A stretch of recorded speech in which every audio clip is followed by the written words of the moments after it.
Hey, it's Dale from Redeemer Bible Church, and this is the Daily Word.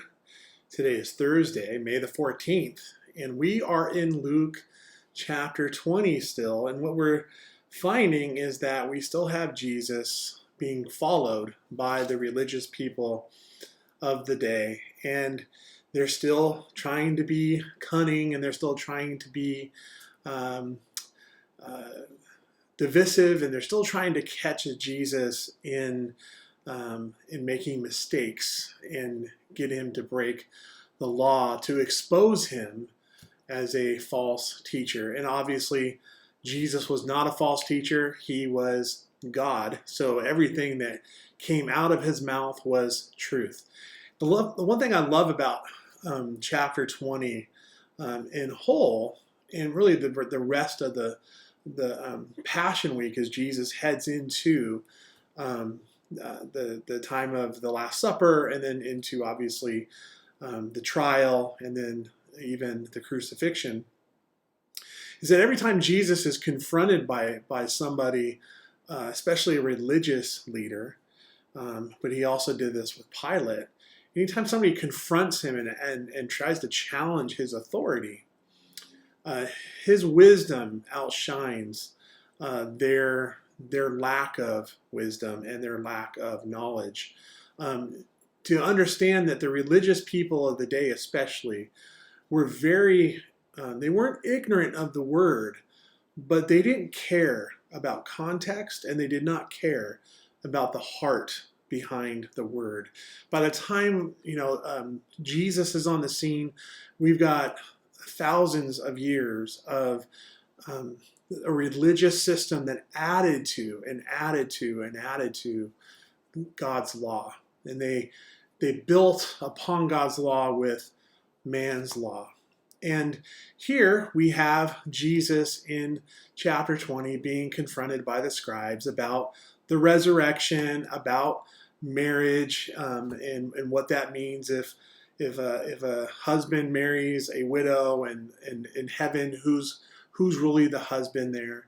And obviously Jesus responds to them and lets them know, like, hey, in heaven, you're not given into marriage, so it's not going to be an issue. Stopping them in their tracks. But here's the part that I want to talk about today.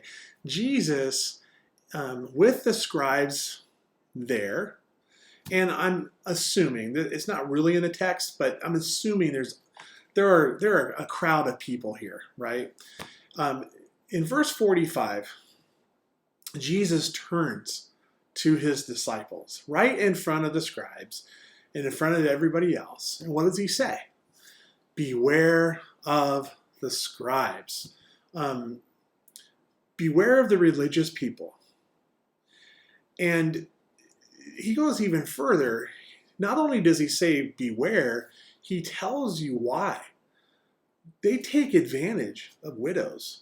And we don't know all the ins and outs of this, but Jesus did. And he basically accuses them of stealing from the most vulnerable people in the population, widows, which goes against what God says in the book of James is what perfect religion is what? Visiting orphans and visiting widows in their affliction. What does that mean? You're joining in with them in their affliction. That means you're helping them. You're providing resources for them. You're leading them spiritually.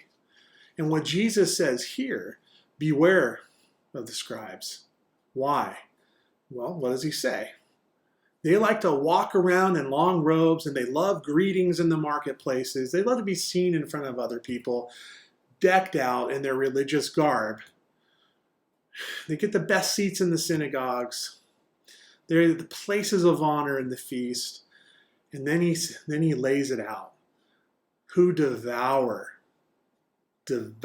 widows' houses for the pretense, and for pretense make long prayers. They devour widows' houses. They take advantage of widows. So there's some speculation. I read a couple different commentaries that they actually use some kind of law, from some kind of temple law, some kind of law that they had developed to force a sale or to take over possession of widows' property if they were behind in temple taxes, things like that. So the heart behind perfect religion, pure religion, talked about in James, is that you have a heart to protect widows. And here Jesus is saying, you know what? No, these scribes have a heart to devour widows. Yikes, right? So what does this mean for us today? We always want to talk about that. So this is what Jesus was talking about and talking against in the first century. What does this mean for us today? Well, sadly, we still have religious people taking advantage of widows. We have religious people taking advantage of the most vulnerable, right? I think about the prosperity gospel, the word of faith movement, who make a boatload of money by guilt and shame and empty promises to who?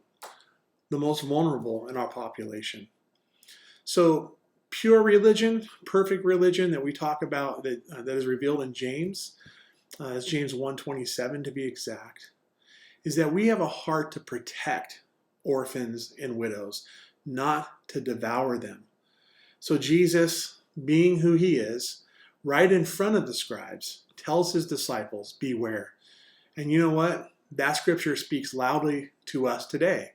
Beware. Beware of the religious people. Beware of people who like to walk around in long robes. And today, maybe that's a three-piece suit that costs $3,000.